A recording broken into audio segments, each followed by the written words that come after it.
Salut à tous, salut à toute la communauté d'Accord Parfait. Je suis Lyriciste Sans Frontières, slammer professionnel engagé, manager général de l'association Apocalypse Slam, champion du Gabon du concours interprovincial de slam de l'année 2016.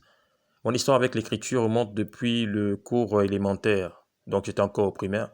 Et les années qui se sont passées après, je suis rentré proprement dans le slam en 2010. Et voilà, aujourd'hui, je participe au Festival international Écran Slam et je vous fais un grand big up à tous. Allez, Lyriciste Sans Frontières.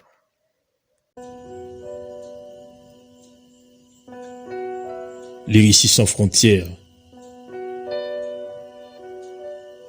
Ennemi public. Apocalypse Slam 2020.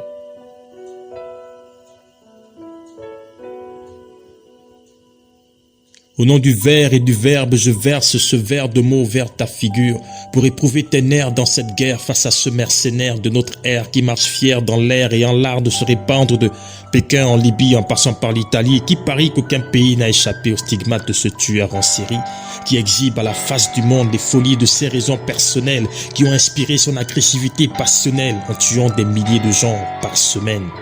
On se demande alors combien de temps encore faudra-t-il attendre pour le voir en laisse ou qu'il disparaisse ou pour effacer les empreintes qu'il laisse dans l'art et dans le sport car il fait péter les scores en marquant les buts de la mort. Son nom c'est Covid, son dossard c'est 19, tenant de tous les records, de plus de personnes mortes, de plus de cadavres dans les morgues. Sauf Dieu seul sait si ce sorcier s'en sortira d'avoir confiné des rêves à une incertitude aussi grande. Et de toutes ces paupières affaissées dans toutes les familles du monde. Tragédie immonde qui montre la pertinence accrue d'une volonté de nuire, celle d'un ennemi public inexorable, qui envoie des coups de partout et de toutes parts, surtout les coups bas qui défient la chronique dans les médias et sèment la panique dans les médias. Je te parle d'un ennemi populaire, avec une réputation qui pollue l'air. Cet air toxique qui t'oxyde et t'assigne au domicile. Tu pries la médecine, t'insistes, t'échappes à l'homicide et l'homicide persiste et te file à domicile. Il s'infiltre dans ta maison et prend en otage tes frères. Il suffira que l'un d'entre eux te tende la main pour qu'il te mette par terre. Homicide involontaire. Puis viennent les pleurs et les grincements. Dans les cœurs des pincements à cause d'une seule arme, capable de créer un océan de larmes. Mais comme une seule âme dans un seul homme, ensemble en lutte en faisant des gestes. Et l'on respecte les consignes pour ériger des barrières. On fait des gestes barrières. 1 mètre de distance parce qu'il est juste au milieu de nous.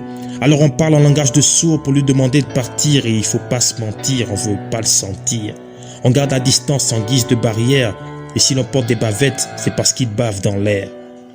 On respecte le couvre-feu, c'est parce qu'on souhaite que le feu le couvre, qu'il disparaisse dans les flammes de la solitude nocturne et qu'à notre réveil le matin, personne ne trouve. Parce qu'on lutte tous en faisant des gestes et l'on respecte les consignes pour ériger des barrières, on fait des gestes barrières. Au nom du vers et du verbe, je verse ce vers de mots vers ta figure pour éprouver tes nerfs dans cette guerre face à ce mercenaire de notre ère. Car cette histoire raconte que nous sommes tous frères, non pas du même père ou de la même mère, parce que nous sommes tous frères de la même guerre face à un seul ennemi, le coronavirus. Lyriciste Sans Frontières.